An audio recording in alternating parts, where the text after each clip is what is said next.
spécialisée. Ne questionnez pas non plus, comme je l'ai vu faire par des personnes bien intentionnées, parce que les enfants peuvent mentir pour vous faire plaisir. Ah bon, quelqu'un qui t'a fait mal? Oui. Et qui?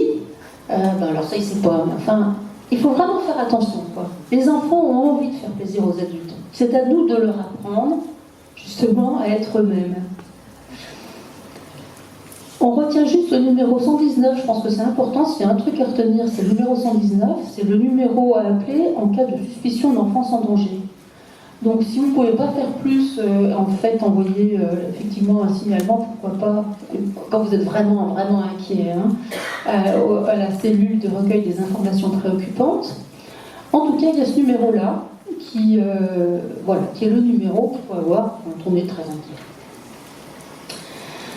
Je voudrais encore vraiment vous reparler de ce film qui s'appelle Les Chatouilles. Je voulais vous en montrer des extraits, mais techniquement je suis nulle et on n'est pas arrivé tout à l'heure. Enfin bon, ça ne sera pas possible. Les Chatouilles, c'est un film qui est inspiré par la vie de son auteur, qui s'appelle Andrea Bescon. Et elle montre donc cette petite fille, comment cette petite fille est abusée par un ami de la famille. Les parents de l'enfant, qui sont des parents, la maman n'est pas un personnage très sympathique, à vrai dire, elle n'est pas très sympathique, mais quand même, on sent bien qu'elle aime sa fille et le père aussi, quoi. C'est des parents, j'allais dire, ordinaires. Et simplement, ils ne sont pas très à l'écoute. Mais au fond, est-ce que chacun de nous est toujours à l'écoute avec ses enfants? C'est pas sûr. On peut être très débordé par plein de choses et pas le voir. Or, on voit bien dans ce film, notamment à un moment donné, cette petite fille essaye de dire à sa mère qu'elle ne veut pas aller en vacances chez l'abuseur qui l'habitait en vacances.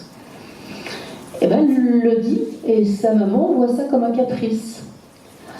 À un autre moment, on voit, ça c'est aussi très intéressant dans ce film, on voit cet homme esclave de ses pulsions, qui va, on voit une fête amicale, comme ça, il y a plein de gens dans le jardin de cette famille, et puis il y a une piscine, alors on voit cet homme abuseur, là, qui joue avec cette petite fille, qui lui fait faire des sauts dans l'eau, etc. C'est très charmant apparemment. Il y a quand même un type qui dit à un ami du père, qui lui dit, tu sais quand même, je trouve que ton ami machin, là, il est quand même très proche de ta fille.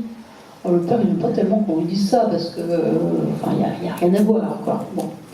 Et puis, donc, dans la scène qui vient juste après, la petite va dans sa chambre, parce que manifestement, elle n'est pas bien avec cet homme-là. Je veux dire, chaque fois qu'il y a un rapprochement comme ça, c'est très difficile pour elle.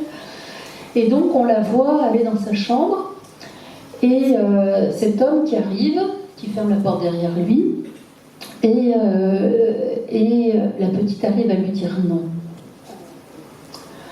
Et l'autre est complètement ébahi, il ne comprend pas, enfin en tout cas c'est ce qu'il dit. Et il se retourne et il dit à la petite, ah bon, mais je croyais que tu aimais ça. Bon, un silence. Eh bien tu vois, je suis très déçue, très très déçue. Et on voit la petite qui du coup flanche, et du coup lui revient vers la petite, et lui dit allez viens vite, etc. Et finalement ils vont aller dans la salle de bain à côté. On voit bien comment les enfants, quand ils sont comme ça dans cette position de subordination, pas du tout entendus par la famille. Et je crois que s'il y a un message à faire passer, c'est quand même d'écouter ses enfants. Enfin, il faut tous qu'on se le dise, parce que je veux dire, on est tous à risque de ne pas écouter nos enfants, mais c'est vraiment, je crois, le message quand même à faire passer. Mais on voit bien comment cette petite fille, même quand elle dit non, elle n'est pas écoutée. Et finalement, elle ne va pas faire de la peine, quoi. Elle ne va pas faire de la peine en dénonçant, elle ne va pas faire de la peine en refusant. Voilà, puis on voit dans ce film aussi comment cette petite fille devenue femme, alors je trouve très intéressant, je ne sais plus qui a dit tout à l'heure, je crois que c'est Charles qui parlait d'une dame qui lui disait « mais je suis encore une enfant ». Et ça, je crois vraiment que c'est une des caractéristiques de l'évolution des personnes qui ont été abusées. Dans ce film, on voit aussi, par exemple, la sœur de l'abuseur de la petite fille, qui a été abusée étant enfant par son frère, et qui n'a jamais pu avoir aucune vie affective. Et l'auteur de ce film, elle-même, abusée, donc, a mis des années et des années avant de devenir une femme. C'est-à-dire que pendant des années, jusqu'à peu près, je sais pas, je dirais 35 ans à peu près, d'après ce que j'ai pu comprendre, elle a accumulé les aventures amoureuses, elle a sombré dans la drogue, dans l'alcool, etc.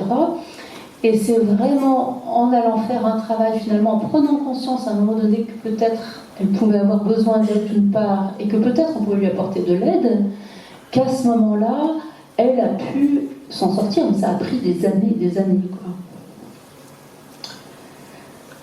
Voilà ce que je voulais vous dire. Après, il y aura des questions, je pense.